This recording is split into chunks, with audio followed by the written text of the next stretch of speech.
And we are live. Welcome, folks, to episode 3653. If there was confusion about the starting time today, it's all on me. I mean, I screwed it up multiple ways. I went total ADDHD or whatever the hell it is today.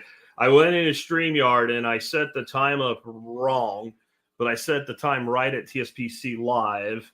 Did a promo video today. Haven't done that in a long time. Telling people about it. Telling them it was at 11. But then the actual on the platform scheduled for noon. And then I fixed it and changed it to 11 p.m. So if you saw that little quake, that's what happened. Anyway, what are we going to talk about today? Restoring America's health with real food. And this is a subject we haven't breached in a while. We need to go back to it. If you saw my promo video today, I made a promise. This is not a you need to be keto carnivore seminar. Not at all. There is a part of it where we're going to talk about carb restriction. But we're going to start really, really high. Like most people wouldn't even consider it restricted until you start thinking about how many carbs the average person eats in a day, being well over 300. In fact, I did some research and found that the average person, so this is you and everybody else in the line at the state fair getting a deep fried, pickle pretzel or whatever, 400 plus a day. 400 plus carbohydrates a day. That's pure sugar. And that's part of the problem. But this really, we're not going to focus today on carbs other than it is a piece of your meal plan, right? Or what you're going to eat or your way of eating on a daily basis. We're going to try to make this a soft adjustment for folks. I look at it this way. My country is killing itself. We are killing ourselves in a variety of ways with like nefarious mental programming and taking it in and accepting the bullshit that they feed us. We're killing ourselves monetarily, both from a monetary standpoint, from a monetary policy standpoint. We talked about that a lot yesterday. But from a personal monetary standpoint, we're killing ourselves. People piss away all their money. They have nothing to show for it. They buy shit that degrades in value. There's like multiple forms of health, mental health, financial health, physical health, etc. And all of them are mostly, not 100%, but mostly driven by behavior. Yes, your government sucks at money management, but in many ways, so do you. Yes, your government sucks at nutritional guidance, but you know your government sucks at nutritional guidance, and yet you choose to have poor nutritional habits. What has this resulted in? It's resulted in a country where one of the leading medical issues that we have that costs us more than $1 trillion a year is completely avoidable. And that, of course, is type 2 diabetes and all of the problems associated with it thereof. The majority of people that are on dialysis or on different stages of kidney disease, yet not quite needing dialysis yet, are due to obesity and diabetes. This does not have to be the case. And when we look at the total causes of death that aren't old age, like I think once you're over about 85, no matter how you die, if somebody drops a piano on your head, we should just say it's old age. Like there is I don't know if 85 is the right number. If you're 87 and listening right now, don't be mad at me. You're probably not, because you can think probably more clearly than a lot of young dumbasses. But I think there is a point where you say, okay, like over this age, it's kind of expected at some point we're going to check out. But under that age, the leading causes of death are all directly related to diet in our country. And if we let cancer into that, which we probably should, then it's not even close. And so we have this, we have this issue of, let's say, just cost of health insurance. Why is health insurance expensive? Because healthcare is expensive. Why is healthcare expensive? Because everybody's fucking sick. Because people literally have like personal relationships with their team of doctors now. And the reason they do that is because, well, they pay a lot of money for health insurance, either directly or indirectly. They feel like they have it coming to them, and they're all sick, so they run to the, like, no one actually, except for like maybe some weird people, want to like hang out at the doctor's office, right? It's not like, you know what I want to do on Thursday? I don't know, man, go out and get a beer or like, go fishing, or no, man, I want to go hang out with my doctor. Like you guys are buds, you're going to watch TV or something. No, we're going to go to the office and get my ass probed, right? Like nobody wants to do that, yet we spend so much money and time inside a system that we really don't want to be in. It's directly attributed to the fact that we're unhealthy. And there's something funny about physical health. And there's a lot of you out there in this mindset. I have other problems. I have emotional problems.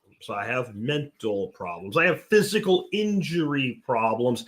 My life's just not right. I work too hard. I work too late. I can't do all this. I can't fix this because insert bullshit excuse here. My goal today is to take your bullshit excuse, show you that it's bullshit, make you smell it through smell-o-vision over the internet or over the audio, make you smell how bad your own bullshit stinks, and make you say, I have had enough.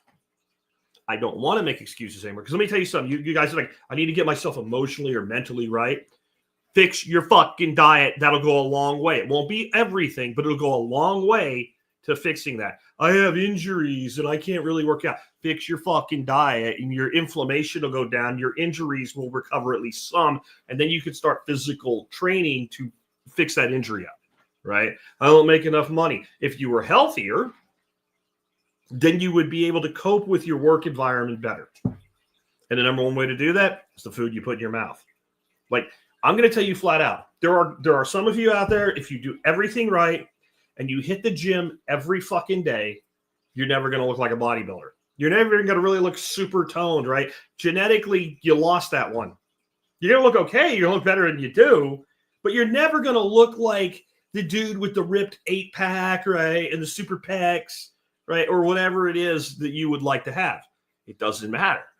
The number one thing that impacts your physical fucking health is the food that you stick in your food hole. It's more than working out. It's more than any of it. Now, there's value to exercise. There's value to physical training. There's value certainly to lifting heavy things and doing weightlifting. All of that has value. What I'm saying is the single biggest factor is the food that you eat. So that's what we're going to talk about today. We're not going to talk about working out at all. I'm not going to tell you to get up at 4:30 in the morning and go work out for an hour like John Willis does. We're not going to talk about taking supplemental hormones. We're not going to talk about any of that shit. All we're going to confine this to is what you eat on a daily basis. And here's the best part. It's going to be easy if you wanted to. I'm going to give you various levels that you can enter into a new eating pattern from. And it's going to be something that if you say, I can't do any of that shit, there's only one reason you don't want to. You're not ready yet. You're happy being miserable and you don't want anybody to take your misery away. And you'll have to figure out why that is. And I think there are a lot of people, and it's a subconscious thing. Whenever you start talking to them about improving their life, whether it's improving their diet, their exercise, their financial health, whatever, it's excuse, excuse, excuse, excuse. And excuses, of course, are like assholes. Everybody's got them, and most of them stink. Okay, in fact, all of them stink. And so there's always something you could be doing to improve your situation. And when you shoot down all those things, I'm starting out with a little bit of asking today because some of y'all need it. What you're actually saying is, I don't want to do this right now. I don't want to. And if you're saying you don't want to do something that would improve your problems, what you're actually saying then is what? I want my problem. And I know some of you are really mad when you hear that come out of my mouth. I know you are. I understand that you're mad.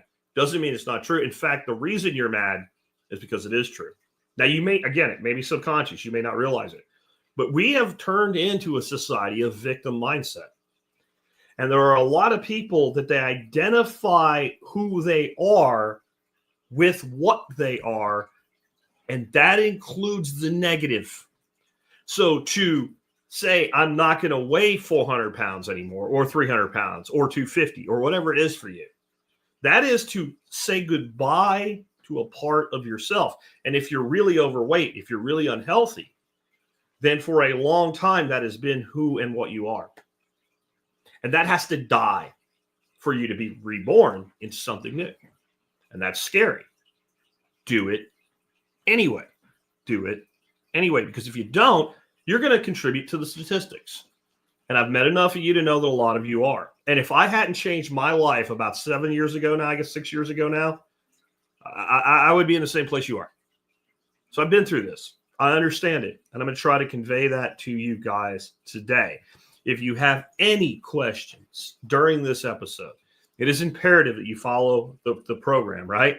If you're in the live stream, that is, of course. And that is you put the word question as the first word with all caps. If you don't do that, I'm guaranteeing you I won't see it. I'm guaranteeing you doing this on my own. I've got some paperwork for part of today. One person that has one good eye, I'll miss it. That's the only way I'm going to see it. Word question in all caps, and then give me your question. And then if you have details, give me your details. If you're asking about something we're specifically talking about in the moment, I'm going to start your question. I will answer it at the end, and therefore I may not remember what your question is too. So in reference to, or something that anchors it back to what you're talking about. It's not just this like, but what do you think about blah? And it is no connection to anything else. And then I don't really know how to answer it. So please try to do that for me if you can. And those of you that are here now and hearing all this, as people come in later and you see them ask a question, they don't follow the format, let them know. Because I probably won't notice that they screwed up and I won't remember to tell them again. I'm having a little bit of an off day from an ADHD standpoint. So anyway, before we get into all this, let's go ahead and hear from our sponsors of the day today. Sponsor of the day number one today, you can definitely eat even if you're restricting carbs. That is Anton's Land of Biltong, Biltong, USA. Check it out. Anton is from South Africa. He knows how to make biltong the traditional way. They've also got some really cool dry sausages there. The Kalabanazi, the Drew Wars, both of those are among my favorites. And something called sticks, S-T-I-X, which are basically little, hard, overly dried pieces of biltong. I like to cut those up with shears and eat them in little pieces at a time. Freaking excellent. All of it's delicious. Anton is a sponsor who I actually take product from as payment because I love it that much. Check it out today at Biltong USA or Anton's Land of Biltong. Both of them will get you there. Next today, JM Bullion. You know, I talked a lot yesterday about economics and the problems that we have, and I said that Bitcoin should be part of your strategic asset acquisition, and it should. This does not mean that I am not a fan of silver and gold. I am not all in on this or all in that. I believe in actual diversity. Silver and gold have been monetary instruments for a very long time. Silver has industrial demands that are what we call inelastic. There's a lot of reason to use this as a wealth storage mechanism. And it is a truly anonymous form of wealth. And you can hand it down to your descendants either after you're gone or even before you're gone by going here. And no one needs to know. I'll just say that has some advantages as well. And, you know, silver and gold are liquid in many ways throughout the United States, right down to going to a pawn shop and selling off a small amount if you happen to need a little bit of cash for a while. I'd rather you sell a little bit of silver and get through something than do some kind of stupid like a payday loan on your DeWalt drill and lose it. Then you know what you've done, and if you want to replace it, you pay yourself back by replacing the metal. That's just one option that it gives you. So make sure you're insuring or assuring your wealth. Precious metals, wise investments, good debt balance, all of it, but PMs are definitely part of it. All right, so now let's get on into this. And I'm going to talk about diet in this issue, but I am not talking about diet as something you do to torture yourself. I'm not talking about a diet being something you do for 6 weeks or 8 weeks or 12 weeks or whatever the fucking front of a magazine at the front of the grocery store told you to do. I'm talking about habitual nourishment consumed as a regular matter of living for any living organism. We all have diets. And what we unfortunately have is diets that are very divorced from our natural diet. And if you want to know the results of that, all you have to do is look at animals that are kept as pets.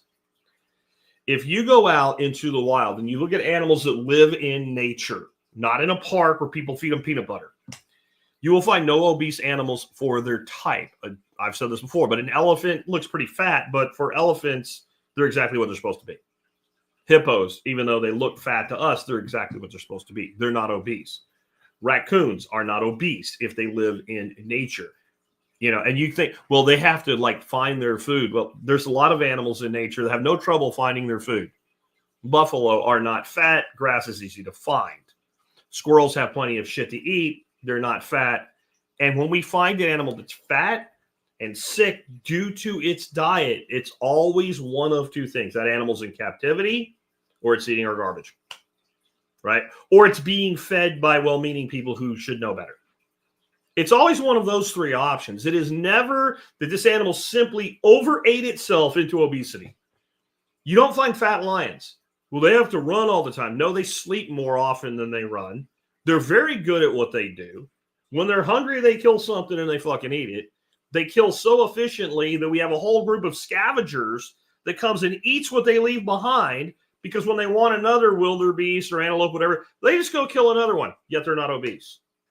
Go to a zoo, especially a zoo that's not well run. You'll see obese animals. Why? It's not how much the animal's eating. It's not the animal's behavior from a standpoint of like exercise, right? It is a direct function of the food that goes in their food hole not being the food that they evolved to eat. This is our biggest problem. Genetics do play a role in how people respond to various foods. There are people like me. If I let my carbs start to come up even a little bit over like maximum net 50 a day, and that's all clean food, I start putting weight on. As we go through some of these different options, you're going to see there's plenty of people out there that can get rid of the crap, and that's it. They don't even worry about their carbs, and they get healthy. All their they don't just get thinner, right? All their labs balanced, their A1C, everything balances. There are people that they have to do that, plus get under 100 carbs, which I'm going to show you today how non-restrictive that is, okay? Yeah. But there are people that maybe need to be more restrictive. There are people, again, that can eat a diet primarily based in carbs if they leave the junk out and they're really healthy. And don't tell me about, I can do anything and you're 25. Well, you're 25. Right? There's an aging thing in here too. To really judge this as just a straight genetic thing, it's about your mid-30s where you really start to notice that you're fucking up. Genetics play a role, but it's not an excuse. It's never an excuse. And what you'll always find is the person that says just genetics, right? They're not doing any of the shit we're going to recommend today. They're not doing the most liberal form of eating that I will give you today in just a minute. Never. They're always eating Cheetos and Ho-Hos and Ding Dongs and then blaming genetics. I'm sorry. No. No. Not at all. And Scott King, I see the word comment and then no words. So if you have a comment you want me to comment on, you have to have the words that go with the comment. Anyway, moving on. Body weight is also not the only measurement of health. But it's an important one. It's an important one. Adjusted to the reality of your frame and who you are and how you're built. So, for instance, the United States government, if you just look at straight up my height, says I'm supposed to weigh, to be optimally healthy, 165 pounds. When I got out of the Army in 1993, and I wasn't quite 21 years old yet because I joined at 17. And I was with the United States Army Airborne, and I did PT 3 days a week with the company, and I worked out 3 other days a week on my own. Okay? So you're 20-year-old, you're in the military, you're training heavily on a weekly basis, and I was 178 pounds when I got out of the Army at 20 years of age. So at 53, I am not going to weigh what the government says.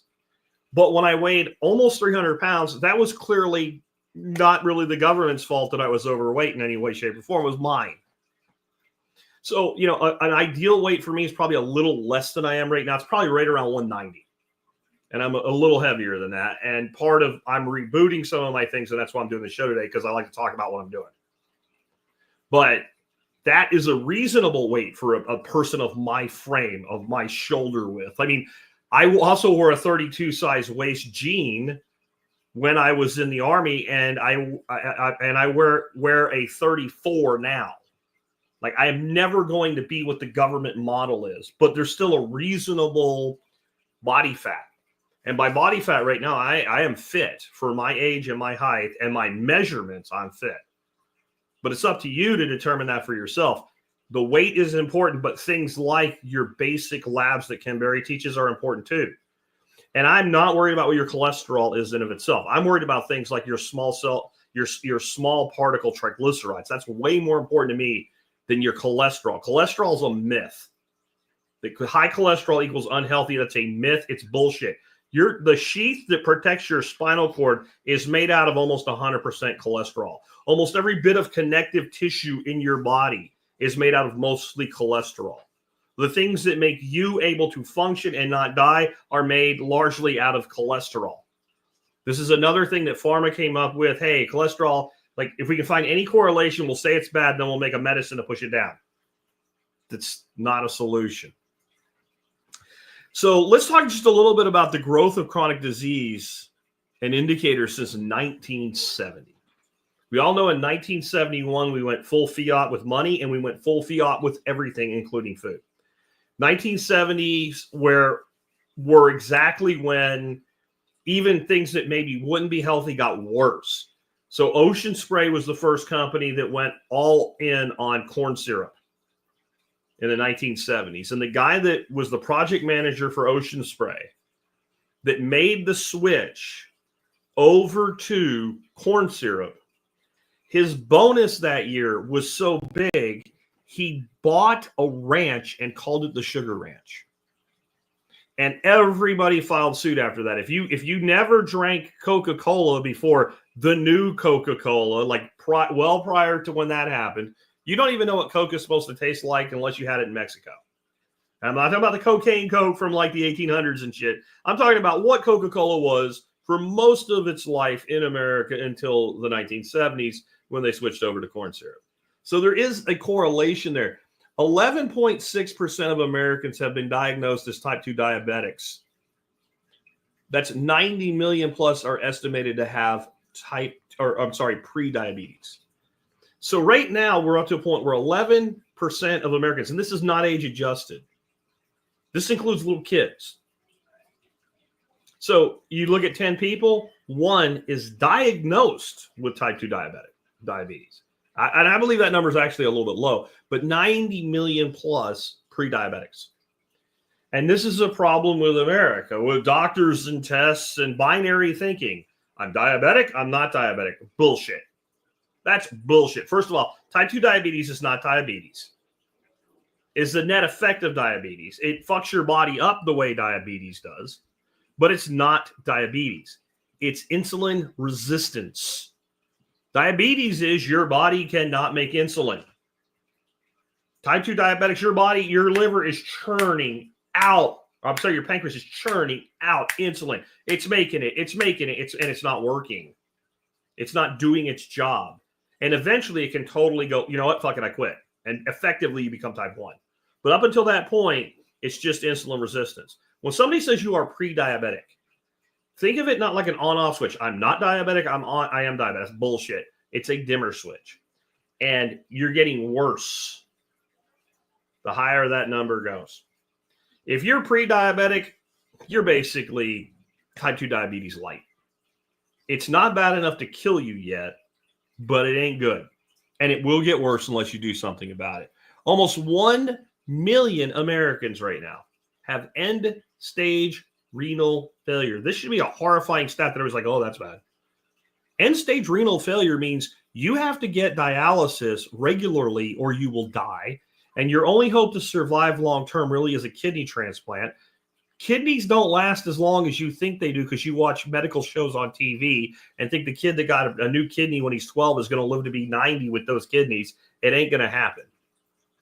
Transplanted organs wear out. It's a very serious surgery.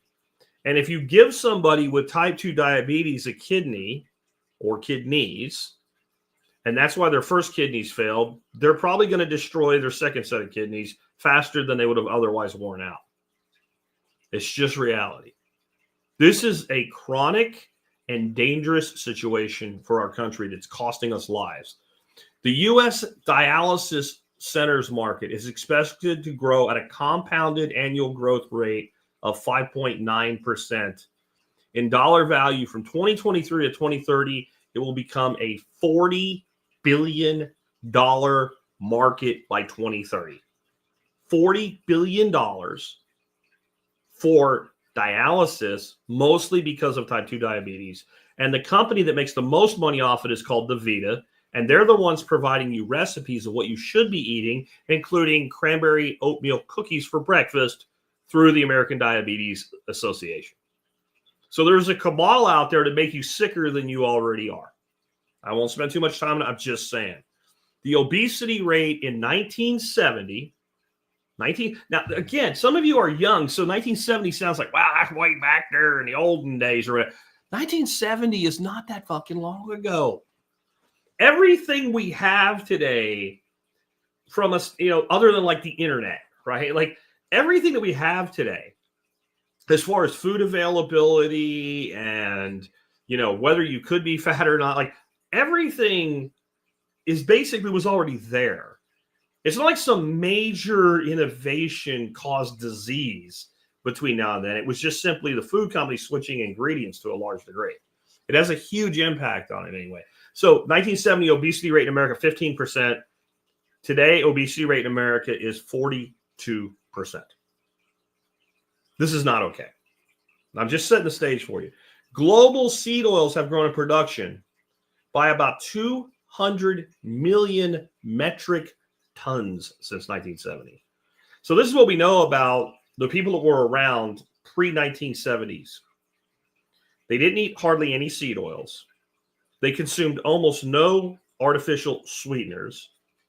They consumed almost no corn sugar, extracted corn sugars. Those three things are the three biggest things that changed. Food companies also got very smart about using those to create products with what's known as a bliss point. When Lay's says you can't eat just one, it's not just a clever marketing slogan. They mean it, especially if it's like the barbecue Lay's that have the sugar added at just the right ratio against the artificial fats.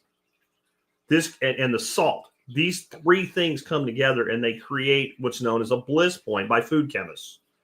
And it literally creates an addictive feeding response.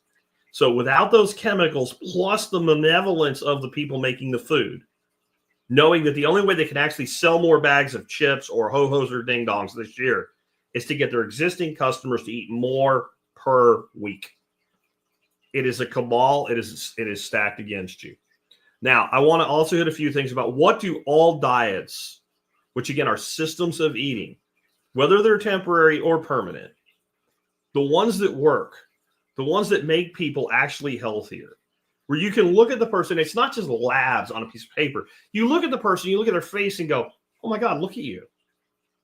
When I first did it, there were people like, you look 10 years younger. I don't know with all the gray, if I still do, but there were people like, you look 10 years younger. Right? There's a certain way your face looks. There's a certain glow to your skin. There's a certain vibrance in a person. All the diets that not only help fat people not be fat, but they actually improve health and energy have certain things in common. One is they all involve whole foods. Even though the person like, I eat, a carbohydrate-centric diet. Like their diet is based on carbs, a little bit of fat, a little bit of protein. They're still eating all whole foods, I guarantee you. If they're eating bread they made, or they're like buying some artisanal shit that's made, it's got like 5 ingredients at the most. It's probably got 3. Okay? It's all whole foods. That's one thing they all have in common. Primal, paleo, keto, all of it is based on whole foods. The one that probably gets away with it the most, getting off whole foods, is keto, because as long as you keep the carbs in check, you'll be all right. But the reality is, most of the people that take that approach with keto end up, they say it doesn't work. And that's because you believe the net carb lie. We'll talk more about that later. And you're eating, low carb or no carb tortillas or chips or crackers, and they're not. In Ken Berry's words, when it comes to net carbs, you can trust broccoli. If something truly is fiber, you are not going to have a blood insulin response, sugar insulin response to it, because your body physically cannot digest it. The shit that they put in these like modified wheat starches and shit, that shit does not work. It does not work. It does not work. It does not work. YouTube is full of videos of people with continuous glucose monitors saying this is a 0 net carb or 2 net carb tortilla, and they eat it and boop, big old spike, because it's a lie. It's a loophole lie. But they all involve, the ones that work all involve whole foods. They all reduce or totally eliminate seed oils. You'll see that any of these diets that do work, they will end up, when you look at what they're eating, even if they're using vegetable oil or whatever when they're cooking, it's like a tablespoon. They're not eating things that have these oils and fats added to them before you even touch them. But I would still say that, like, there's enough evidence now that even if certain seed oils aren't that bad, like, I draw the line at olive oil. When it comes to oil that comes from plants, I'll use olive oil. I'll use coconut oil. I'll use avocado oil. That's about it. I'll use very small amounts of nut oils as flavoring agents. That's it. Everything I cook is cooked with butter. It's cooked with lard. It's cooked with bacon fat. It's cooked with tallow, right? It's cooked with chicken schmaltz. Those are the fats that I use.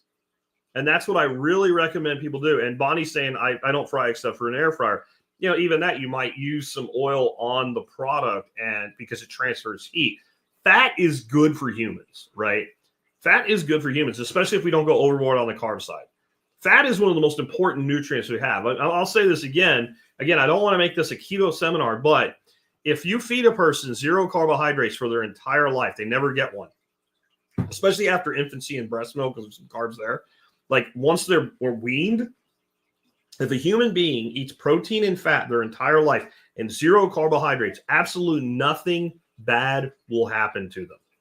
If you take away either protein or fat completely, that person will get sick and die. There is no such thing as an essential carbohydrate. Anybody that tells you there is a liar or an idiot, or at least willfully ignorant. Do not listen to them. I'm not saying you can't have carbs. I'm just saying if somebody tells you you need them, they are wrong. Not because Jack Spirko says so, not because Sean Baker or Ken Berry says so, right? Not because Thomas Dolores says so, or anybody else that's in the space. Because biologically, chemically, scientifically, they are wrong. It's provable, it's known, and the people that advise you to eat shit you shouldn't eat know this. They either know this or they're low-level retards you shouldn't be listening to. Enough, right? But everything that works has mostly your seed oils gone from. And again, look at all the diets that actually work for people.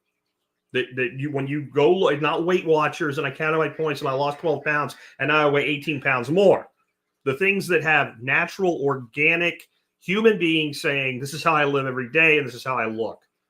Seed oils are almost always gone out of those.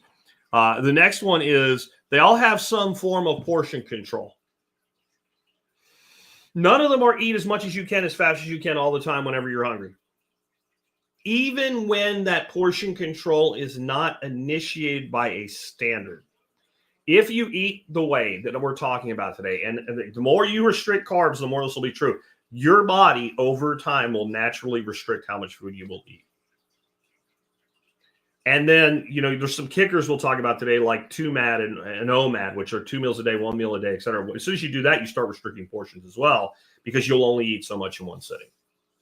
I mean, you want your simple first diet, just take all your snacks out. No snacks. You get 3 meals a day, that's it. I can't do that. Then you don't care about your health. I'm sorry. And I'll leave some snacks in some of the meal examples today too. But those are the things that they all have in common. So we need to emulate that. And they all also reduce or eliminate artificial flavors, artificial additives, addictive additives, concentrated flavors, etc. And they do that not so much by saying you can't have this, but by specifying that the food needs to be whole foods. You'd be surprised at how much of that goes away. And I guarantee you, if you go to a grocery store, randomly walk through a grocery store, pick an aisle that has boxes in it of food, right? Walk down that aisle, pick a random box. Don't even look at what it is and start reading it. And I'm going to tell you what is going to be in it. Addictive additives, artificial flavorings and ingredients. It's going to have that. Concentrated flavorings. And it's going to have some form of seed oil. And in the case of at least half the products or more, it's going to have corn syrup. And so you can't eat that food. So the minute you can't eat that food, if you're eating whole foods, a lot of this comes to the line. And that brings us to our first option. Let's say you're like, Jack, you know, I looked at the shit you do. I'm not going to live on bacon and eggs, even though that's not what I fucking do. But you feel like, okay, fine. I'm not going to argue with you about it. I do want to get healthier. I'm not in this for some huge, I don't want to be making special foods, and I ain't giving up the occasional potato. I'm not giving up the occasional piece of bread, what have you. But I want to do something. What do? It's very simple. You this is your diet. This is the entire restriction. No seed oils, no high fructose corn syrup, no dyes, no artificial additives. You limit yourself to 3 meals a day and 1 snack. That's it. Now, if you tell me you can't do that, I don't care what excuse you make up. I don't care if, well, I travel for work, I only get half an hour for lunch, whatever sob fucking story you have, Margaret, I don't care. If I can't get you there, if you won't go that far, then the best thing you can do today with this podcast is just turn it off and listen to something else or watch something else. Because you've made a defining decision right there in this moment. You're not ready to change your life yet, and you're happy being sick and unhealthy, and you're fine with the fact that no matter where you are on the spectrum of health, it will be negative forward. I promise you, if you can't go that far, wherever you are, even if you think you're pretty good because you're 25 and you go to the gym, your health will progress negatively as you age. That is an absolute requirement to be a healthy person long-term in life. One more time. No seed oils, no fructose corn syrups, no corn sugar of any kind, okay? No dyes, no artificial additives, and you only get 3 meals a day and 1 snack. Anybody says they can't live that way is like completely divorced from reality. I would say that if you're not there already, there is no excuse for you not to today decide you're doing this and get your mind right this week. And by the end of the week, you're living that way. It's not even hard. You might have to cook your own meals, or you might have to think a little bit more about what you order. You might have to ask some questions. Well, do you put corn oil on that? Yeah. Can you not? Like, is it prepackaged that way? Can you just tell them not to do it? If there's a little bit on the griddle, you don't have to worry about that. Don't go to that level. But you're probably going to be taking your lunch to work, which means you'll have more money to buy like Bitcoin or silver or stocks, or just save cash or buy more tools or invest in yourself in some way. Because there's no way you don't come ahead by cooking your own fucking meals. Really. I'll tell you this story again. I've mentioned this before, but a long time ago, when I still had a job and Dorothy still had a job, we were already at least eating close to this way. There was the meals out that really we didn't even really think about when we went out to eat. That was like the real thing that was hitting us negatively at the time. But, I would cook things for dinner like some baby potatoes and ribeye and a salad. And I would usually make enough food that there'd be some left over. So like Dorothy goes to work one day and she probably has like a 4 to 6 ounce piece of medium rare ribeye. And she's got like a little handful of potatoes. And I think a little bit of asparagus was with that, with a little hollandaise on it, right? So she sits down to eat with everybody else, all the other girls that work in her office. She was a nurse at the time. They go down to the cafeteria. She microwaves her food and meets them down there. They all sit down to eat. One of the girls looks at the steak, focuses on the steak, and says, "Wow, Jack must be doing really good if you're eating like that." And Dorothy looks at her plate and says, "This is maybe $3.50 worth of food. You just spent $7 to eat that. And we spent $3.50 to eat this." And they all kind of hoofed. This is the very simple sea change you can make. And you'll see that lunch with several different options here would still work. Again, I'm not keto preaching at you today. So diet 2. So that's your first step. You purge all the artificial shit, you eat whole foods. That's it. You don't worry about portion control because that's going to happen a large degree to itself. Diet 2 is it's the same, everything I said for number 1, but you reduce your total carbs to less than 100 carbs a day. And still a lot of volume. You strive to eat food that's organic, grass-fed, grown locally, etc. But you do not draw a line. Like you don't have to be a purist on that. But if the option's there, if you can have grass-fed beef versus conventional beef, and the price difference is $1 a pound, go with the grass-fed. If you can't afford grass-fed, then by all means eat the Capo beef. In Ken Berry's words, the worst quality hamburger is better for you than the highest quality bread in most instances, okay? So we're going to cut down to 100 carbs a day. And there's some of you already going, oh, he said he wasn't. Look, keto is going to be under 20 net carbs with all whole foods and not trusting packaging, okay? So we're way away from that, right? We're going to eat more carbs in one meal maybe than a full day of keto. So we're not that restricted. But what does it look like? So I put together some meals at these various levels for you so that you could get an understanding of what you could eat. Now, I'm not saying to eat this meal plan. And I try to put some variance in different levels so it's not the same thing with just cutting carbs out of it. But it can be anything. I just want you to get an idea of the volume of food you can have on a so-called diet. So 100 net carb example. For breakfast, we're going to have scrambled eggs with spinach and mushrooms. I don't like mushrooms. Don't eat mushrooms. Do something else, okay? Don't like spinach. Do arugula. I don't care. Again, these are just examples to give you a feel. Half a medium avocado and a small apple. If you don't want the apple, this is at 100 grams net carbs a day, you could eat the whole avocado and you still have room for more now, okay? Because the avocado is 6 grams of carbs. Lunch. Do a grilled chicken salad for lunch on this day. About a cup of lettuce, some cherry tomatoes, cucumbers, red bell peppers. I don't like bell peppers. Don't eat bell peppers. Put something else. You get what I'm saying, right? Olive oil and vinegar dressing. Total carbs for lunch, not even net, 19 grams. Total carbs. Dinner, grilled ribeye steak, steamed broccoli, a medium baked potato. You can have a steak and a baked potato on this level, okay? Total carbs for dinner, 48 grams. With a snack, in this case, almonds, about an ounce of almonds, and some carrot sticks. That actually jacks your carbs up about 12 carbs right there. A little bit less because of the fiber in the carrots and the nuts, but you got about 12 carbs there. Grand total for the day on that meal plan is 114 grams of carbs. But if we go to a net carb, we're at 98.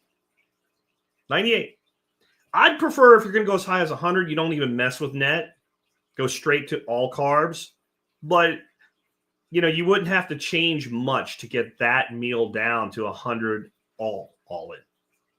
But again, the net carb formula works for us if we stay away from prepackaged, fake marketed bullshit.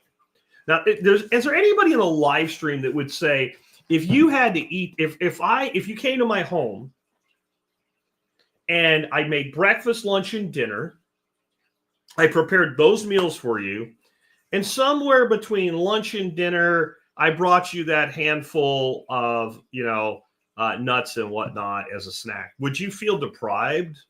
Would you be like, man, I got to get out of Jack's house, man. I'm going to starve to death here? You probably wouldn't.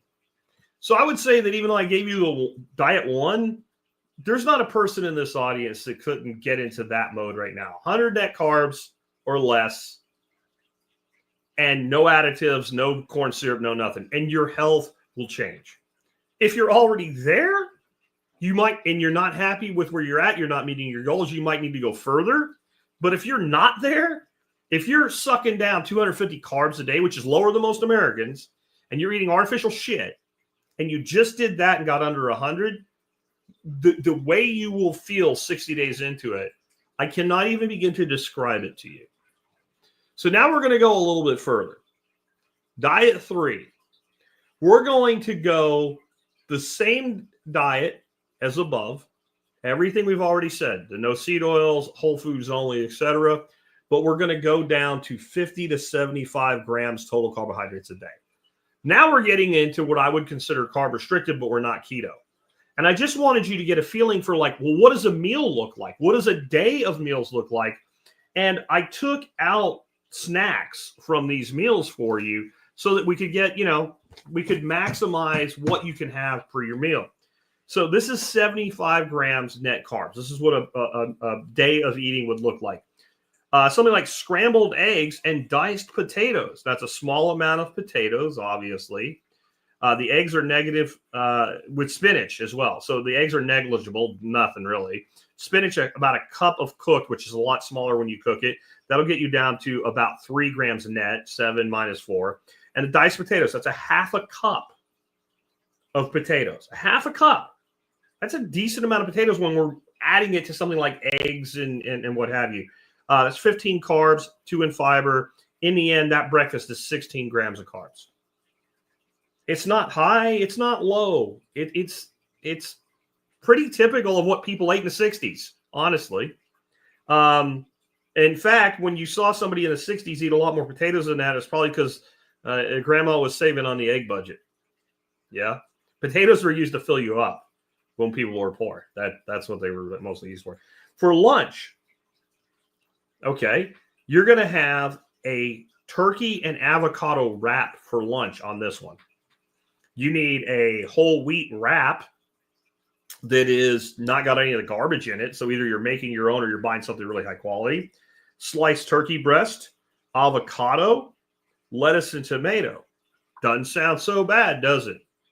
Again, if I provided you that for lunch when you were my guest, you'd probably be like, this is pretty good.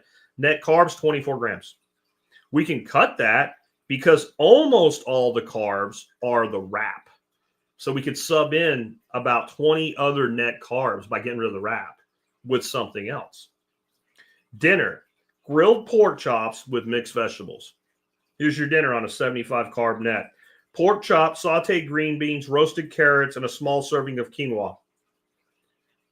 Net carbs for dinner, 29 grams. And that brings us to, we still get a snack.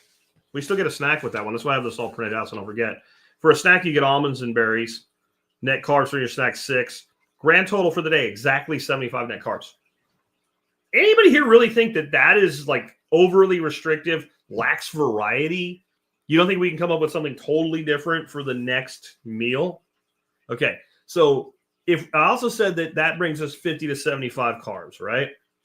So now what I want to do is I want to go ahead and say the person that's doing this diet is going to maybe make their bogey 75. Like that's the most they can have, but they want to keep it closer to 50 most days, and they'll go higher maybe 2 days a week.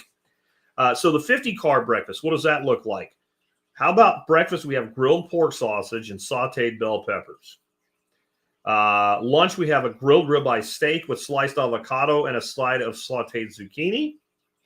And dinner, we have roast chicken with garlic butter mushrooms, roasted carrots, and a side of sweet potato.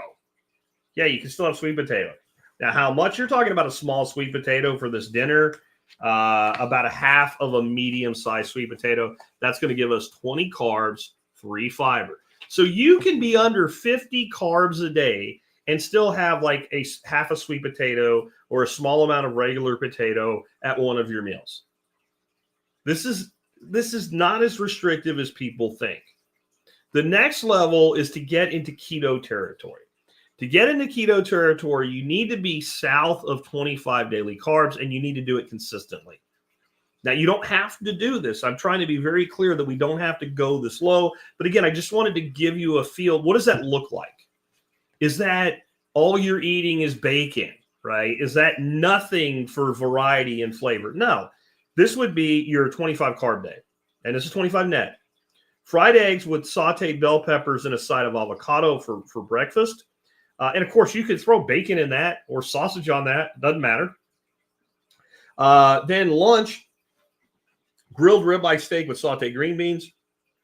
Dinner, pork belly, roasted asparagus, and sauteed mushrooms. And that particular meal plan, and maybe I'll publish this so you can download it and use it for whatever thing you want to. Oh, you can also have a small portion of winter squash, like roasted pumpkin or butternut with that, and that will give you that day 24.5 grams net carbs. That's keto. Keto is not as restrictive as people think, and almost everything in every meal could go into the 25 carb a day thing. It's just a matter of controlling the portion relative to the carb. And if you're in a carb restriction, whether it's 100, 75, 50, 25, if you're hungry, eat more protein. eat more fat. Add a tablespoon of butter. It's incredibly satiating. Good quality butter. This is not hard. Then, you can go from there down to ketovore. Ketovore is where you're almost carnivore. The only things that you're eating other than meats are going to be things like some greens, maybe some berries, herbs, and things like that. And then carnivore, if we go all the way to carnivore, all foods come from something that had a face and nothing else except, shellfish. So I don't know if an oyster has a face, but it's just a good basic rule. Because I see people all the time and they're on social media and they're asking questions like, well, can I have honey on carnivore? No, it's sugar. And it's from an animal. It's not the animal. You can eat a bee, but you can't. Can I have raisins on carnivore? No. I don't know where some of this stuff comes. What about broccoli? Broccoli's healthy. It's healthy. You can have it. You can do keto or some other level of carbohydrate restriction. But no, you can't have broccoli and be carnivore. And I don't know why you would really want that, other than maybe people like to torment people like Ken Berry and Sean Baker by asking them that question. Just let's see how riled up we can make them this time, right? But carnivore, technically, you wouldn't even be using like pepper. Like salt and meat is pretty much what you're eating. As far as salt, it's a mineral, and it's a necessary mineral. So it's not something like pepper, which is plant derived. It's a rock, right? You're eating a rock. And animals, including carnivores, when they find salt, will consume it. So your most carnivorous animal you could find is like a lion or a tiger, right? They're not eating carrots, period, right? There's no carrots for them to eat. They kill and they eat what they kill. And they eat bone and guts and organs and fat and skin and meat and all of it. And if you throw a big rock out in the area that a pride of lions is, that rock won't last long. If it's a rock of salt, they will lick it till it's gone. So that's your carnivore diet. Now, you don't have to do anything past what you're comfortable with. If you're comfortable with starting out, I'm just going to purge all the artificial ingredients and eat whole foods only. Do that. But let me explain what that means. That means you're not going to the grocery store and buying a great big bag of cheap pre-created cheese, because when you read the ingredients, it's not going to just be milk, right? And enzymes, right? And cultures. There's going to be other shit in there. So you're going to have to read your label. And you're going to also have to decide like on quality level as well. Like, but you're not going to be eating, the Velveeta. You're not going to be eating the cheese that you open with the individual slices with the little cellophane wrap around it. That is not cheese. That is a cheese-like substance, right? So you're going to have to think a little bit more, but it's not really that big of a deal. Now, here's some kickers you can add to any diet. These are things that will up your game no matter what level you bring yourself into. So number one would just be no snacks. Whatever your meal count per day is, that's it. And I promise you can get past that little bit of hunger between breakfast and lunch or lunch and dinner. And this is the funny thing. The more you're doing, the less bored you'll be and the less it'll be a problem. I remember when I used to work outside plant construction work. And even though I was a supervisor, I would get right down in the holes with the guys with the jackhammers and running the directional boring equipment and the excavators and all. And there were times I'd have finally people go, boss, hey, are we going to take lunch today? I'm like, yeah, we're gonna take lunch today. What time is it? And they're like, it's 2:30. I'm like, oh shit, sorry guys. Like, nobody told me, and I didn't. Like, you don't even think about eating. The more physical your effort is, the less you tend to think about eating, which you would think would be the opposite. So last weekend, I did a 24-hour fast. One meal a day is a 24-hour fast by its very nature. I didn't even realize I was doing it until I was like, well, shit, we ate at 6 last night and it's 4:30 and I've been out hauling shit to the garden all day and I'm not even that hungry. I can wait another 90 minutes before I eat and that'll be one meal today. I didn't even think about it. So if I can go all the way around the loop without saying like today I'm doing a one meal a day, it just happens. You can get from breakfast at 6 o'clock, 7 o'clock in the morning until lunch at noon without something to eat. And you can get from noon to 6 or 7 or whatever time you eat dinner without something to eat. You can eliminate the snack. It is amazing what happens. Just eat clean, no snacks. The next thing is going into a TMAD or an OMAD. And this doesn't have to be all the time. I'm going to be probably a TMAD today. I have not eaten yet. It's noon. I've had 2 cups of coffee. If you want to count the cream in that, it's less than a tablespoon a cup. So it's 60, 70 calories of cream that I've had for the whole day. I probably won't eat until I'm done, have the show wrapped up. So we're talking 2 or 3 o'clock in the afternoon. Dorothy and I are paying attention to this. So we will absolutely drop dead, eat dinner by 7. That way we can keep a window of about 20 hours between the meals. So we're having a 20-hour intermittent fast on a daily ongoing basis, right? That's a very simple thing to actually do. And Carson right here is saying, boredom driving a semi-truck is my downfall. I completely understand. And so I'm glad you brought that up. I'm saving most stuff for the end. Again, make sure you put the word question or comment in all caps if you want me to get your stuff at the end. But the boredom thing is something. So when we're bored, we then want to fill that boredom. So then what we need to do is find something else to do. And that's easier said than done when you're sitting in a truck driving. But I don't know if that is, I want you to stop listening to my show, Carson, but maybe it's listening to an audiobook or something while you're doing that, or working through a problem in your head, or having a conversation with, I don't know, ChatGPT. I showed you in an episode a few months ago how to do that, where you can literally talk to it. If we get our mind engaged in anything, the boredom subsides and we find that we're not hungry, we're bored. The other thing I'll tell you is 2 things you can do to help suppress appetite. Well, I'll actually give you 3. One is not completely devoid of calories, but is sip a good quality broth. And I don't consider that. And I'll say as much as you fucking want, I don't care. It's about 10 calories to a serving.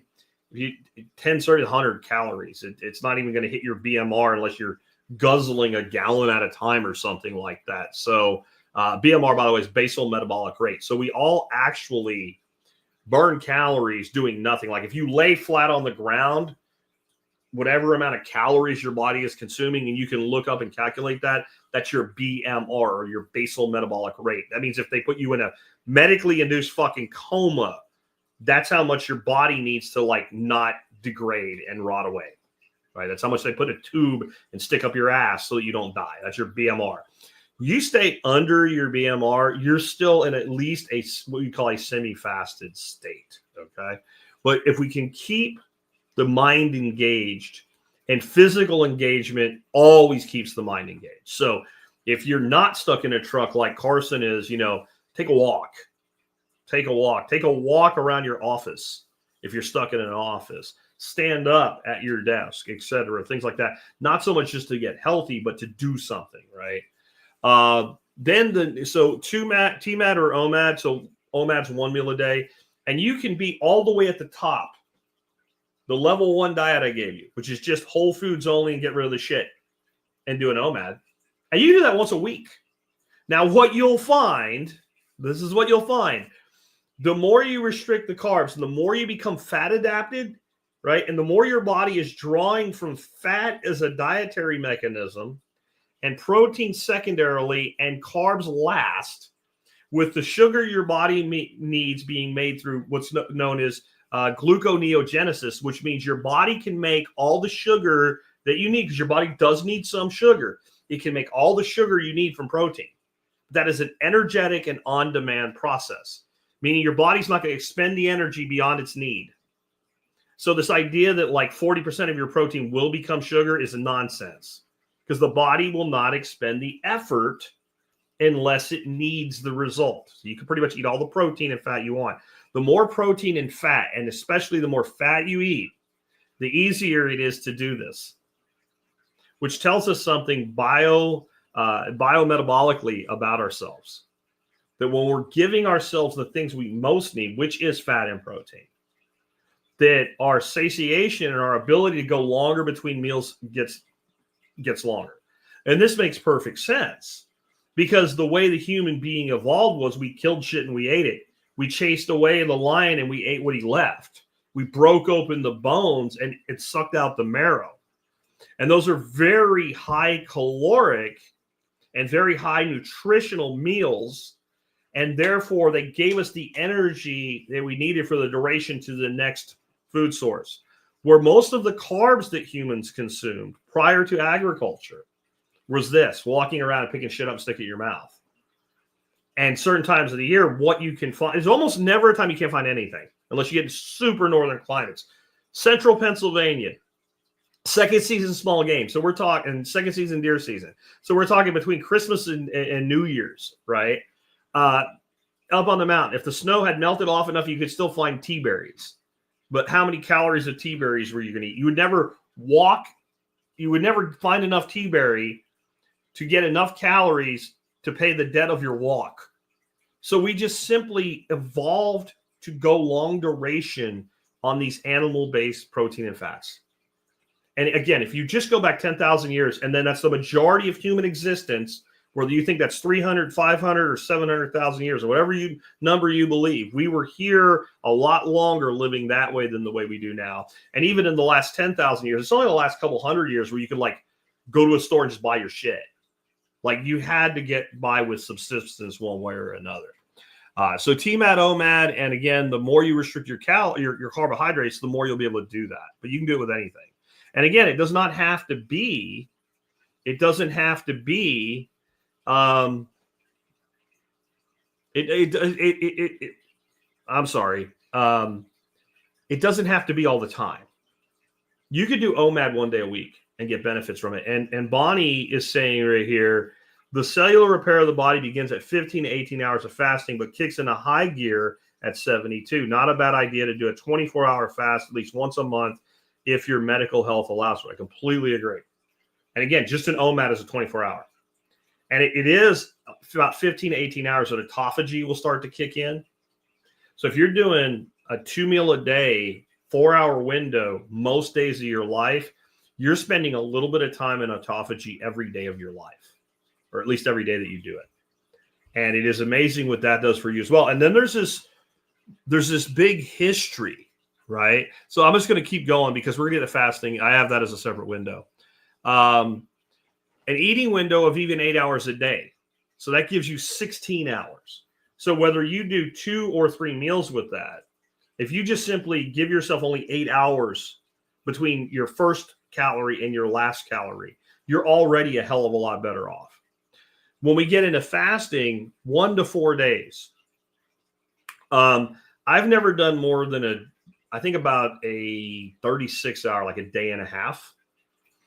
And so it's up to you how far you want to go with that. But I also do most days a week, I'm on a 2 meal a day and sometimes a 1. But as Bonnie said in that comment, it is at about 72 hours where you go into like, what'll happen is you get into a point where you're really, really, really hungry and then it'll dissipate. And when it dissipates, it's almost like you're hyper alert, hyper aware. And this makes sense from an evolutionary standpoint. If I've gone 3 days without food, what's going to happen is my brain starts kicking into solving a problem. I need to kill something. And make no mistake about it, that was the human solution to that problem.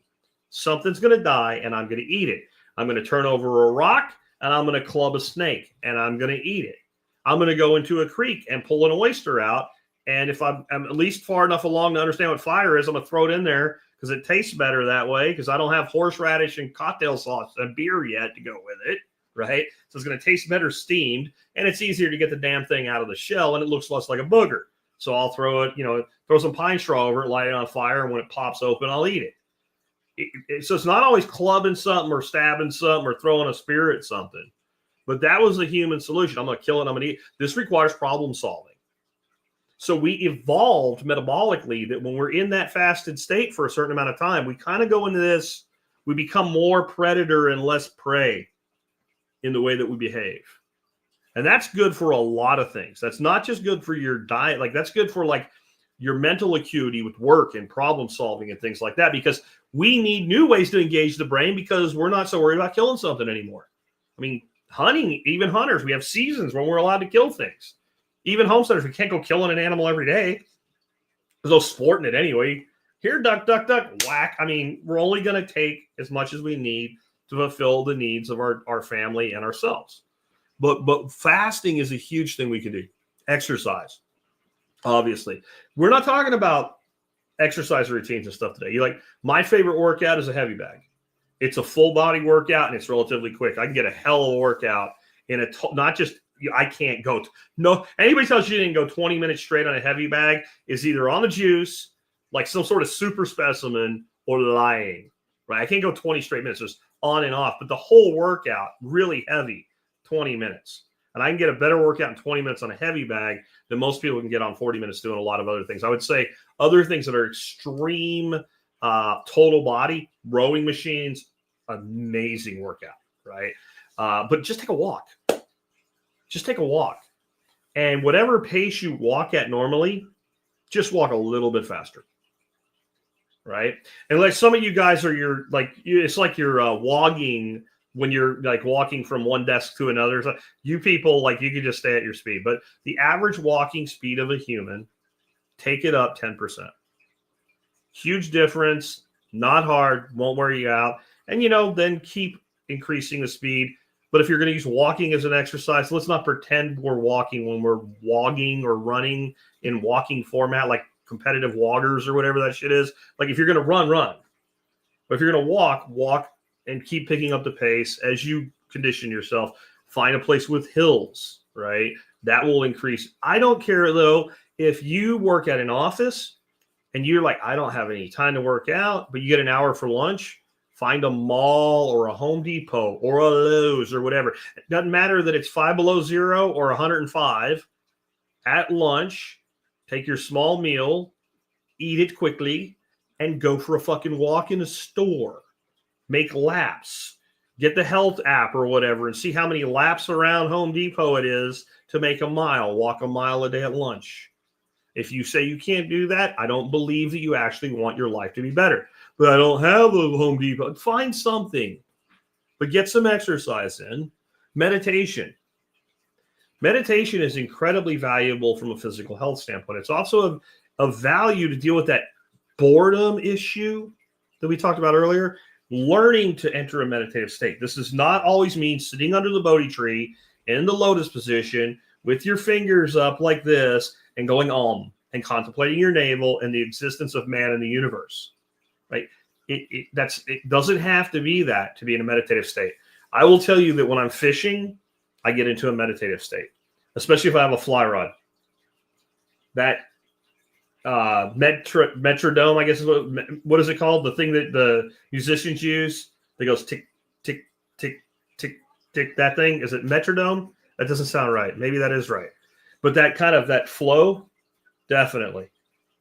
When I am in a deer stand, especially if I'm archery hunting, and when you're archery hunter, something weird, like all your, like we talked about with not eating, like all your senses that metronome. Okay, that's what it is. Okay. But there's something like that happens where like your predator instinct goes up, and it goes up to the point that you're sitting there, you don't smell anything, you don't see anything, you don't hear anything. And all of a sudden you go, there's a deer here. I know it. I don't know how you know it, but you know it. That is a meditative state. When I am walking and I'm thinking about my next show, I get into a meditative state. So full on sitting quietly, breathing, controlling your breath in traditional meditation, whatever that is for you, that's two. But some sort of meditative state that separates you from the day-to-day drudgery. This makes anything you're trying to accomplish, including controlling what you eat, easier. It also helps, like, okay, now I'm bored and I want to eat. I'm going to do a meditate for 5 minutes. It doesn't have to be a big, laborious thing. And again, you figure out what that meditative state is for you. All of these things help no matter what you're doing. Now, let's be flexible. Let's talk about being flexible so we don't have to be the pain in the ass person. I can't eat that. I can't eat this. I can't eat. You've all had people like that. You go out of your way to make something special for them because you know they're a pain in the ass dietary person, and they still won't. Like, we don't have to be that way. If it's really just Thanksgiving and mom made some really great potatoes, shut the fuck up and eat the potatoes, right? It's not that big of a deal, but we'll get to like not letting that become regular. But first of all, if you fall back to whatever, like let's say you went, let's look at my levels here. You went with diet 3 and you have limited your carbohydrates to 50 to 75 grams in a day. And you're going to make something and you're like, I really want a little extra potatoes with this, and it's going to be 95 carbs today. If that is not a regular occurrence, it doesn't even matter. It really doesn't. If that's once or twice a month, it doesn't really matter. If it constantly occurs, then just be honest with yourself that that's the level you've chosen, right? But if you fall back a level here and there, you don't even sweat it. Don't even worry about it. It doesn't matter. That's my opinion. Watch your weight, right? This is another way that you'll realize that I'm slipping, I'm not tracking, I'm not paying attention. You put that pair of pants on and you were so happy that a couple of weeks ago, they just buckled and it didn't, you didn't have to suck the gut in. And you're like, you have to suck the gut in a little bit today. You probably let something happen. And you should probably evaluate it. Weighing yourself when you're in a weight loss situation where you're trying to lose weight aggressively, I recommend weighing yourself once a day and tracking your weight. And don't get upset when you went up a half pound a day, and don't get too excited when you're down a half pound a day, right? You're measuring it over time, but you're doing it every day to create an accountability to yourself so that you stay on point because you're readjusting your life. And you also know if what you're doing is working. Like if it doesn't work in the first week, don't worry about it. But if you went to level 1 and you're a month in and you haven't lost a pound, you need to look at your carbs. I promise not to preach keto, and I'm not. I'm just saying, like, I bet you're eating 200 carbs. You're not under 100, right? You're not. Or if you just do level 1 and you weigh 300 pounds, you get down to 250 and you plateau and you are tracking and you are doing everything, you need to look at restricting your carbs a little bit further.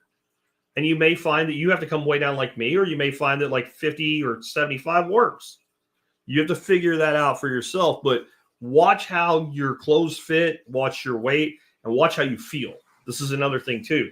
If you start waking up with aches in places you didn't used to have them, and I'm not talking like you didn't used to have when you're 25 and you're 55 now, but like that's odd. Why do I feel achy? And if it's once, maybe you slept funny or something, but if it starts being recurrent, that's inflammation.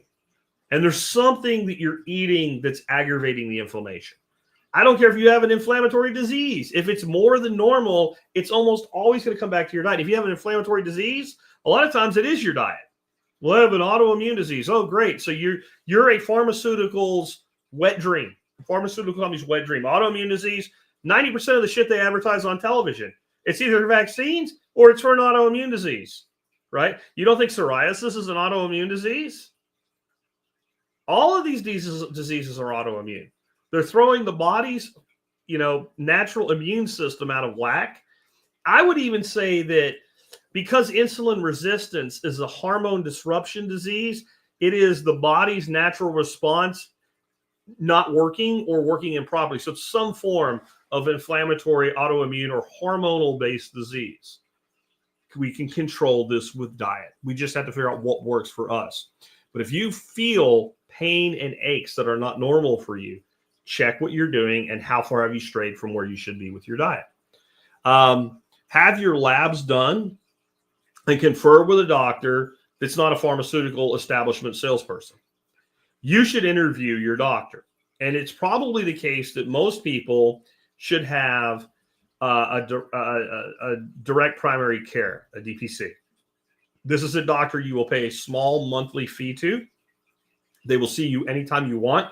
If you pick the phone up and call them, they will take a call from you. The one my wife has, he will come to the house. Hasn't needed to, but he will.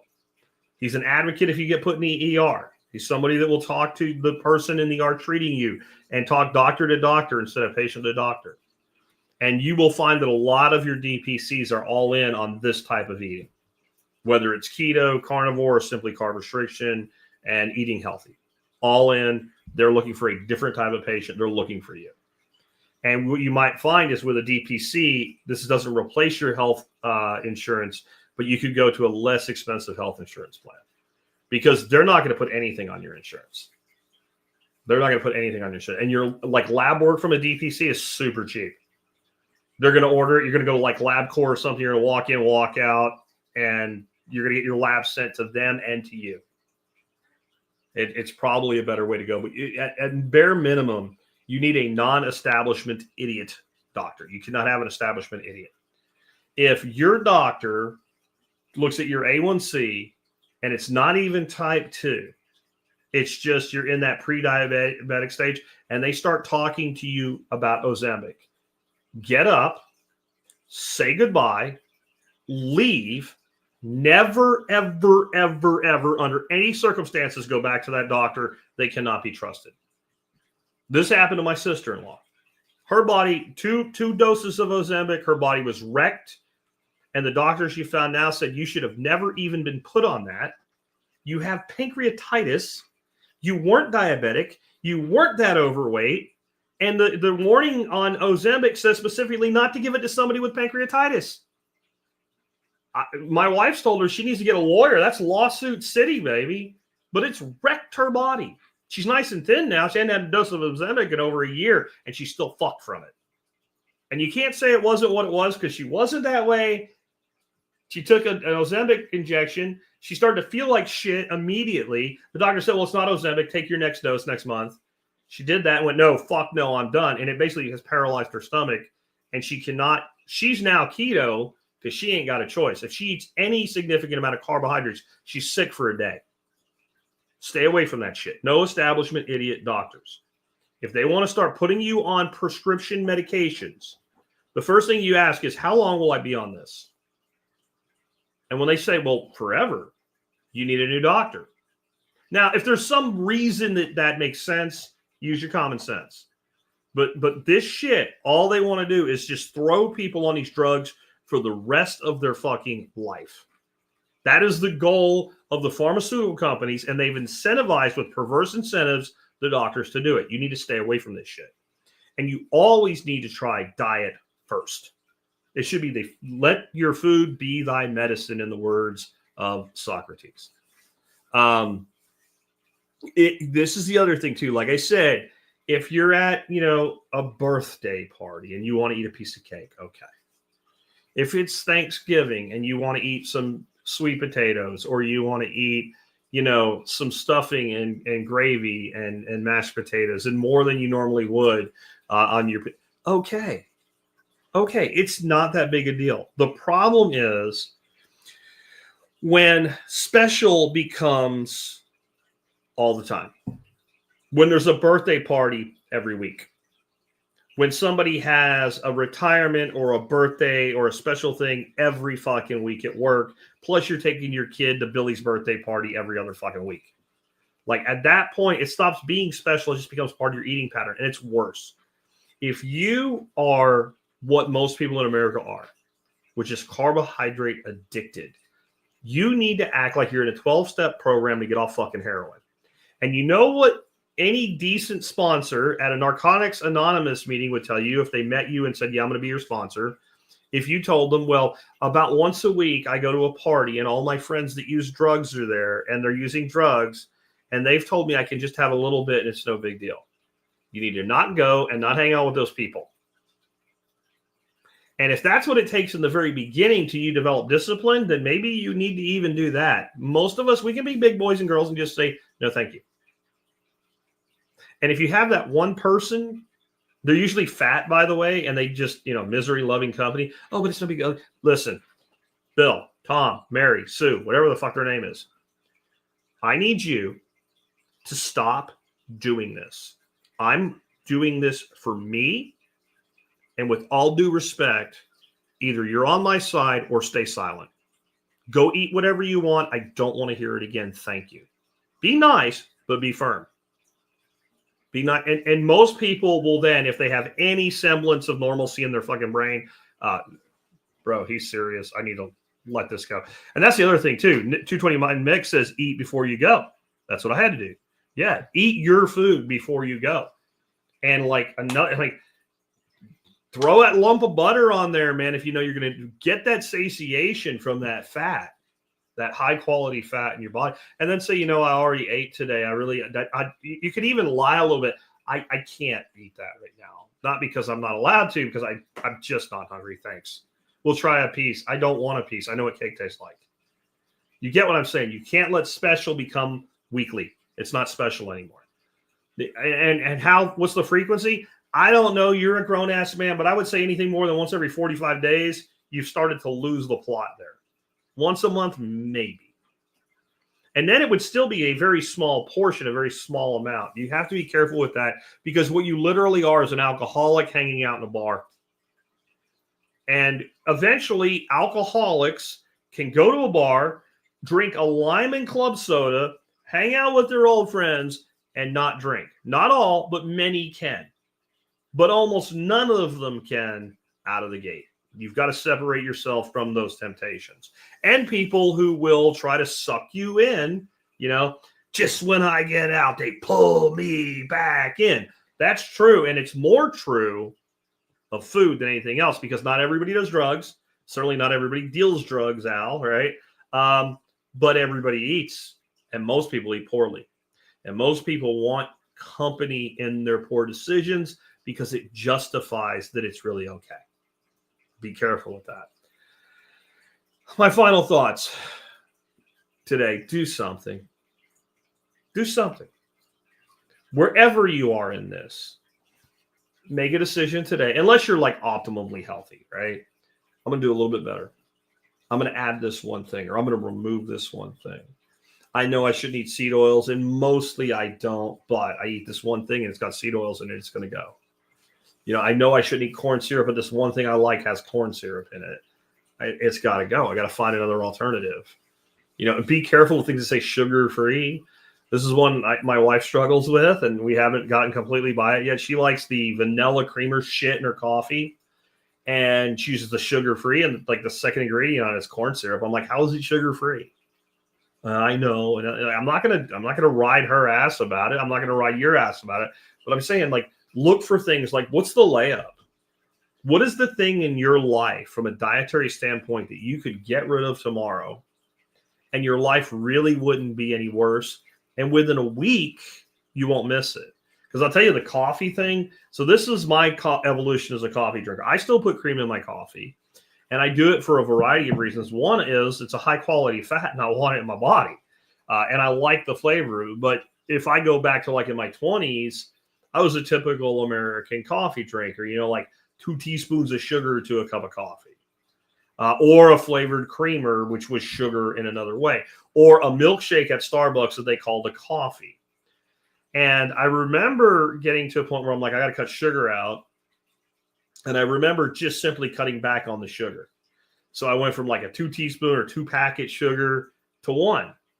And the first time I did, I'm like, well, that's really not that great. And then after a week, I'm like, it's fine.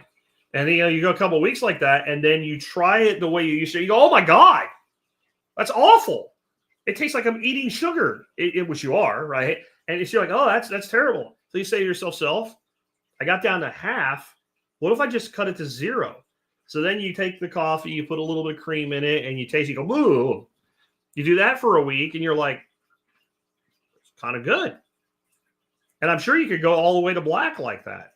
And what happens is every time you do that, it takes about a week or 2 or 3, of doing that. And then you're like, what is coffee like that has a little bit of sugar? So you put like a half a teaspoon, which was never enough, in the same coffee and you taste it, you go, oh no, I don't want that. That's too sweet.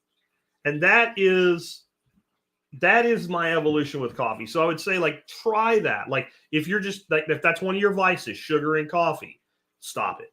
But I use Splenda or whatever. Okay, that's even worse in some ways.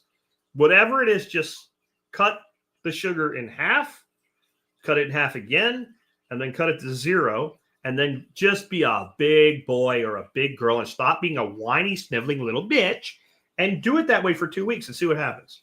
And after 2 weeks, if you really decide you got to go back to the one level up from where you were. And you might be surprised. And even if you do all that and you go from 2 packets of sugar to half a packet, how much sugar did you just cut out of your life? Take those little steps. Do something. Do something. Our national health is in massive decline. It's not little. It's not small. And it's exponential. Like, our health started declining heavily in this country across the aggregate average in 1971. There is no doubt about that. 71 in fiat world is the worst thing that's ever happened to this country. But it was a gradual decline. Mid-80s, I'm a teenager. We got 1 fat kid in the school. 1. Now you're lucky if you got a couple skinny kids left in the school. Like, you get kids that are in their teens and they're obese. 1980s, I didn't know anybody with type 2 diabetes. Now, like, every other person I meet has type 2 diabetes if you ask. It's ridiculous. 40% of the country, 4 in 10, have type 2 diabetes in this country, one way or another, or are obese, one or the other or both. 40%. Went from 11 to 40 between 1971 and 2021. But the vast majority of the decline in health is in the last 15 years. It's like bad, worse. We've hit a hook. And this goes into really bad shit. This is millions of people either dying or being severely disabled annually in a country with only 330 million people. We're going to get to the point where, like, either you have diabetes or somebody you care about has diabetes. And that's probably the case for most people already. We need to change this. We're not going to solve the health problem in America by giving people free health care. That's ridiculous. Even if you fully believe, my friend, healthcare is a human right. Okay, I don't do a very good Bernie Sanders. But, like, even if you believe that, this still is not, like, just giving people health care doesn't fix the health problem, right? If you have car insurance, great. But if you don't change your oil, your car will blow the fuck up sooner or later. You've got to take care of yourself. We got to start taking care of each other. We have to start having honest conversations like this. We have to stop telling people it doesn't matter what you eat, just eat less and move more. This is all bullshit. It didn't work. It got us where we are. You can't keep living the way you've been living and expect your life to get better. Please, I'm asking you today, as your friend, as your podcast host, for some of you as your mentor, care enough about yourself to do this. When people like, I care about my family more than myself. Your family cares about you. Then do it for your kids. Do it for your grandkids. Do it so somebody doesn't have to freaking wrap your disgusting, nasty foot that's soon going to be cut off up for you one day. That your kid is not changing your fucking diaper one day because you didn't take care of yourself. That's how serious this is. With that, before we wrap up, let's go ahead and hear from let's talk about our item of the day. I have the same item of the day, and we talked a lot about eating meats today. So I have the same item of the day as I did yesterday. It's the Meter Block Smart Thermometer. This thing is awesome. 4 different probes. You can use one at a time. You can use all 4. Cooking 4 steaks or big thick pork chops or something. I'm making big thick pork chops that I cut myself for dinner for Dorothy and I tonight. And I'll pop one in each one, and then I'll know when to pull them and when to let carry over do its job, and you get a perfect cook. There's a lot of other, like, it has a phone app. You can set up your cooks on your phone. It's really simple to do. Anybody can do it, even me. But you can also network it to where if you're like doing a long cook on a brisket or a pork shoulder or something, you can be watching the football game and you can be checking on your cook from the couch, even if the grill's way outside or what have you. Definitely check this thing out. And the big reason to check it out, the big reason I have it for you this week, 2 days in a row now, it is on sale for $159. That might sound expensive. This thing retails at $240. It used to retail at $280. And it recently came down in price, and then they put it on sale. I do not know how long the sale is going to last. On Amazon, it is listed as a limited time deal. That can mean a week. It can mean a month. It can mean a day. You just don't know. A lot of you probably have had your eye on this thing because it is one of those things that's expensive enough that you don't just go, oh, I want it, so I buy it, right? You have to, like, you start breaking $100 and up, you really should think before you buy a thing. So it's like, it's been on the radar. I want this in my life. I want to use it to improve my cooking or whatever. But it's $240. I get it. That's why I hadn't brought it around till recently, even though I own one for like almost 3 years now. But at $159, it's a hell of. In fact, the 2-probe one instead of the 4-probe one is also $159 right now. So you can get like basically 2 probes for free as one way to look at it. The multiple probe thing is awesome because, again, 4 is a great number because a lot of times when you're cooking steak, you're making 4, or chops, you're making 4, or you're making maybe 2 roasts, you use 2. Big roast, I actually put 1 in each side to get a better idea of the aggregate average temperature. Set up your cook and run it. So these things are great. Their limitation, the probes are rather thick. They have to be. They have intelligence built into them. So they will not work on thinner pieces of meat, which really don't need a thermometer like this anyway. So this is like your 3/4 to 1 inch and up steaks and chops. Perfect for roasts, chickens, turkeys, all that kind of stuff, duck, name it. But I'm telling you, this has made me a better cook. I bought this for my son last year for Christmas because I knew he would never buy it for himself. And at this price, it is just a hell of a good deal, folks. Now, let's take a few questions or comments here, and we will wrap up. I'm going to go fast so we don't go too long today. Mr. Fixie, question. Well, where do you see AI-generated video of Merkins working in assembly factories? Hilarious. I did not see it, and today's episode is not about AI. Antonio says, a $25 super chat. Thank you, Antonio.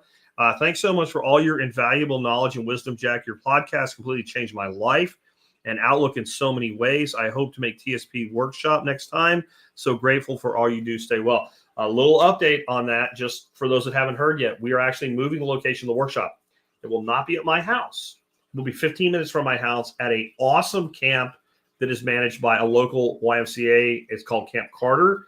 We're going to have a huge commercial dining hall for presentations and for eating, designed for like 500 people. We're going to do probably 100 tickets instead of 50 this year. So a lot of people that haven't been able to come will be able to come because of that move, and it will give us our home back. It's been great. We've done a decade of this. In a decade, we've probably done 30 workshops, but it's 80 people on your property for the better part of a week.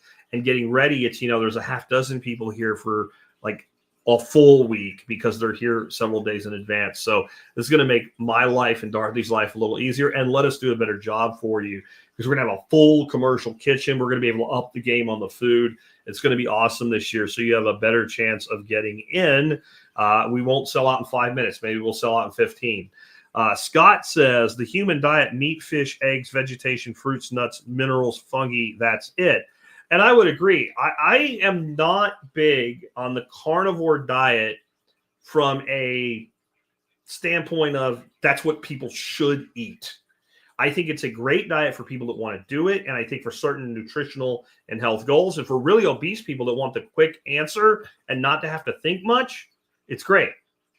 Even ketovore will do that for you. Even keto will do that for you if you stick to the other parameters I gave you today. But in the end, can you pick it up off the ground and stick it in your face? And does it grow in nature?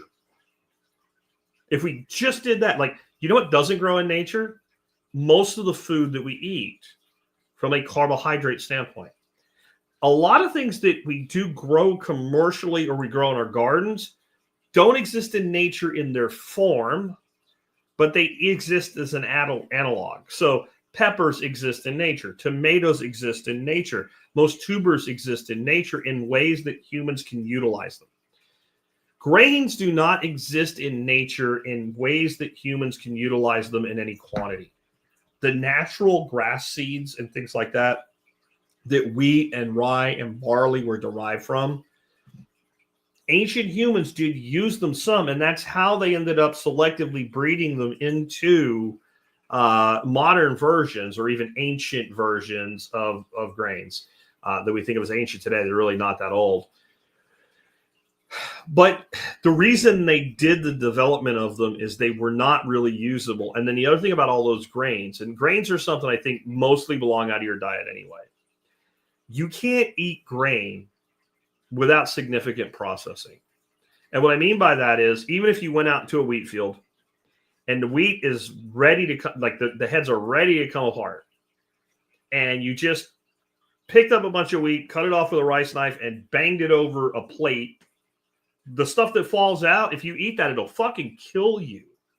And I mean physically, mechanically choke you to death when that chaff gets in your throat. You can't just pick it up and eat it. It has to be harvested at the right time. It has to be then, winnowed and harrowed, or not harrowed, what is it, where you get all the chaff off and separate. And it has to be ground or cooked. Even like if you buy whole grain wheat from Honeyville or something like that, you can't pick up a handful of that shit and eat it. You'll break your teeth. You'll choke. So when I say you can pick it up and eat it, I mean literally you're walking through the woods, there it is, pick it up, stick it in your mouth, and you can eat it. If it doesn't have some kind of toxic or poison or dog didn't shit on it, it won't hurt you. That's what I mean. And I think that's what Scott's kind of saying, and I would agree.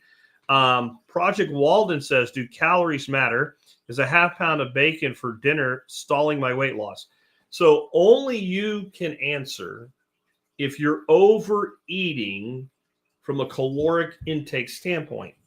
If you are still significantly overweight and you're not losing weight and you're otherwise eating really well and you are significantly carbohydrate restricted, which I would say is under 25 net a day. If you've done all that and you're not losing weight, well, then I would say you're probably overeating. When people say calories don't matter, if you're 6'4" tall Ken Berry slamming iron every day and you don't have a tendency to overeat when you're on a carnivore diet, you just are naturally restricted without thinking about it, okay, sure. And that's where Ken and I have this disagreement. Calories are energy. Energy has an input value to your body. Your body can only eliminate so much of what you eat through waste without dealing with the calories directly. And that number is somewhere around 10%. We can pretty much shit out about 10% of calories undigested and unprocessed. Beyond that, the body has to do something with it. And even though what I said about protein and gluconeogenesis, if you really overdo the protein, you put the body in a state, I have to do something with it. Right? And it can even make too much sugar through gluconeogenesis. So it's the same thing Ken say when calories don't matter. When I say protein doesn't matter, it's within the sanity level. So a half a pound of bacon for dinner, it doesn't sound like that much to me. That's a half a pack if you mean a half a pound before it's cooked. A half a pound of cooked bacon is a lot of fucking calories. So Project Walden, what you need to do is track your weight loss.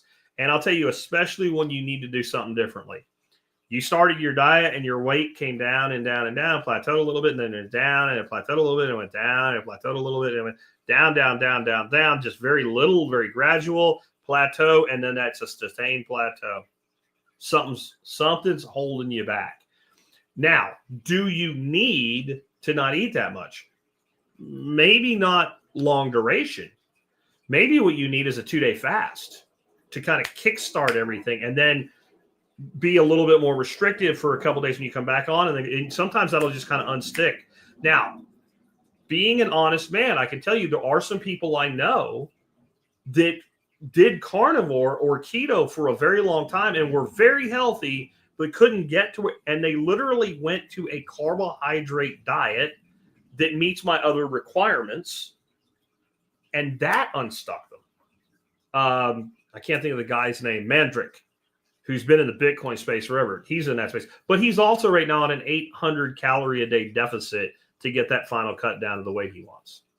So there's always room to make these adaptations and adjustments. So, I can't really answer the half pound of bacon without knowing half pound cooked, half pound uncooked. What else are you eating? Are you only eating a half pound of bacon for dinner, or are you eating a half pound of bacon on top of a ribeye? Right? And what else are you eating? And what's your total carb intake? And how many times are you eating a day? What is your eating window? Are you basically eating from the time you wake up to the time you go to bed, but you're keto? Like that's it all starts to matter, right? Anarchy says, thanks for covering this topic. Great info. This diet sounds delicious. $7.77 super chat. Thank you, Anarchy. He's probably talking about was reading the meal plans off. Scott says on reading labels, food doesn't have ingredients. Very interesting. True. You most of the time will not have to read a label if you're buying the kind of food that you should. You don't need to read the label on beef. You don't need a label on chicken. But there are things like, and really what I'm talking about is when you like cheese. Cheese should have milk and what do you call it? Cultures. Maybe salt. And like if it's like blueberries and cheese or something like that, like, you know, or rosemary and thyme or something. Okay, fine. But that should be it. When you start reading multisyllabic words, it's not food anymore. It's not. And so I'm saying to read labels because I'm not going to say don't eat these things. I'm going to say don't eat things with this stuff in it. And I'm going to let that problem sort itself out, because what I try to do with shows like this is give you the freedom to make decisions for yourself. And if you make the decision, I'm not going to eat high fructose corn syrup, I'm not going to eat seed oils, etc., then you're going to read, and then you're not going to buy the shit that you shouldn't buy. And I don't have to say stay out of the center of the grocery store. Right? I don't have to say that. You'll make those decisions. And you may find some things that are very simple ingredients that fit within your carb restriction level, that are organic or natural or locally produced or something. You might find potato chips that are fried in tallow, and as long as you fit it into your world, I'm not going to tell you not to eat it. But he's right. Like, real food doesn't have certainly a long list of ingredients. And most real food has no ingredients because it's the food. A pepper, the ingredients is pepper. We don't put a food label on a pepper, right? The ingredients of a tomato is a tomato. Food ingredients of a chicken, unless we've injected it with a bunch of shit, is chicken. So I like that comment, Scott. Thank you. American Legend says, is 2 meals a day with a couple small snacks like mixed nuts a healthy way to go for reducing calories as a fast big eater? Maybe it means a past big eater. It depends. So the window's more important to me. So 2 meals a day with 2 snacks, and the first meal's at 8 in the morning and the last meal's at 7 at night, is not 2 meals a day. It's 3. You've just broken your lunch into 2 snacks, and you put them back together, you're back to 3 meals a day. If you're eating in a window that makes sense, you probably won't have time for snacks. And you won't have a need for snacks. Let me put it a different way. You are a fucking grown-ass man who changes his name 2 or 3 times during an episode of the show. You move in and I don't understand. You come in and out with different accounts. And I know it's all you. I don't know why you do that. That's your thing. Okay? But you're a grown-ass man. You don't need a fucking snack. Snacks are for freaking second graders, so they'll take a fucking nap so the teacher can take a break. That's what a snack is. You don't need a snack. If you're eating a couple, 3 meals a day, you don't need a snack. Now, if you occasionally have one, I'm not going to berate you. But if it's like every day I have to have a snack, you are a child. You're not a grown man. Start acting like a grown-ass man. Project Walden says, another question, supplement with apple cider vinegar and water, yes or no, specifically for weight loss. Okay, apple cider vinegar will do absolutely nothing for your weight loss. They won't. Apple cider vinegar won't do much of anything for you. If you like it, doesn't hurt anything. Pretty neutral. But all the super health benefits, it's all bullshit. I'm sorry. I know I've got a bunch of people mad now. People that listen to this whole thing and were happy, now you're angry with me. Because I know, but what research do you have? What proof do you have? What mechanism is there for it to do anything? Now, if it's got the mother, it's like a natural, there is at least some probiotics involved and whatever. But that's probiotics. That's not apple. Apple cider vinegar is vinegar made from apple cider. It's really not much different than, any vinegar. It's just vinegar. It's an acid. It's very useful as a cook for certain flavors, for an acid cut against certain other things. When something needs acid, it's one of your options. But in of itself, it is not a health food. I'm sorry. Lynn says, artificial sweeteners and caffeine seem to be triggers for my blood sugar to go up. Are there any sweeteners that are okay?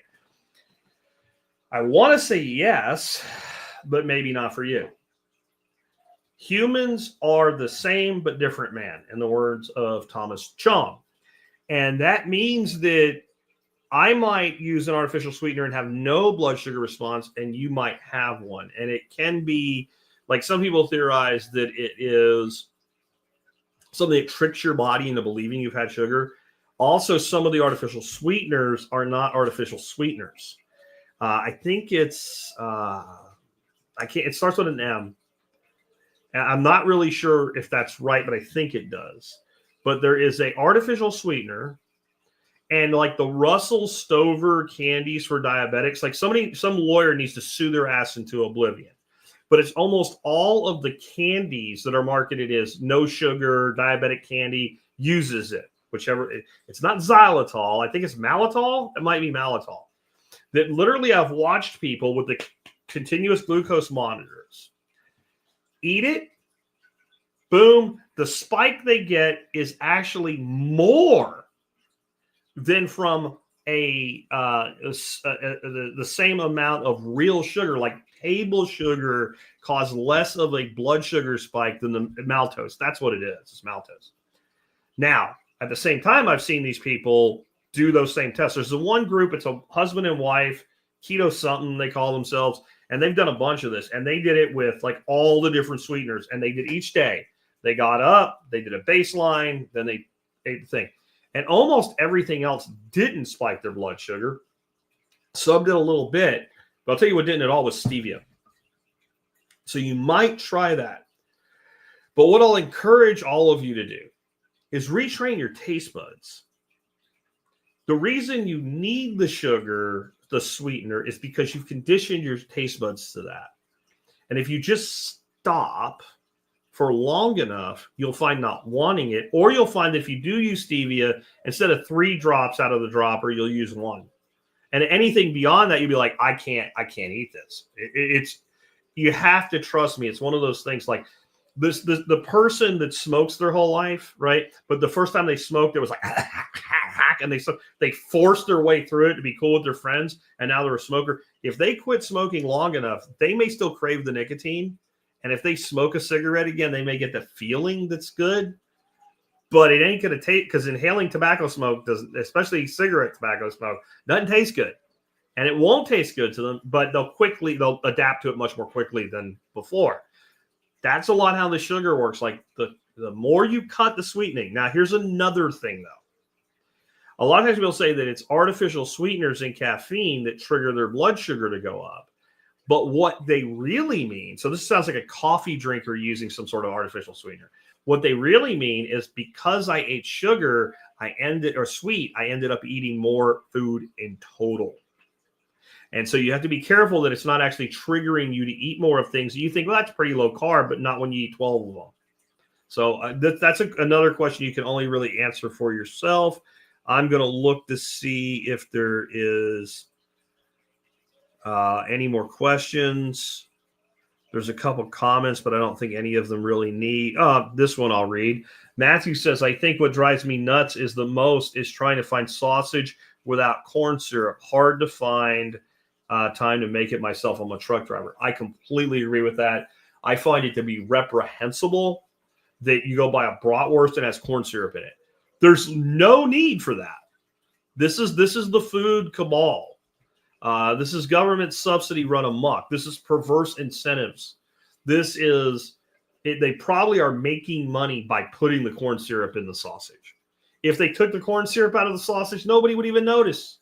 The other side of that, if that's what you're stuck with, and you like sausage, and that's what you can find, it's not that much.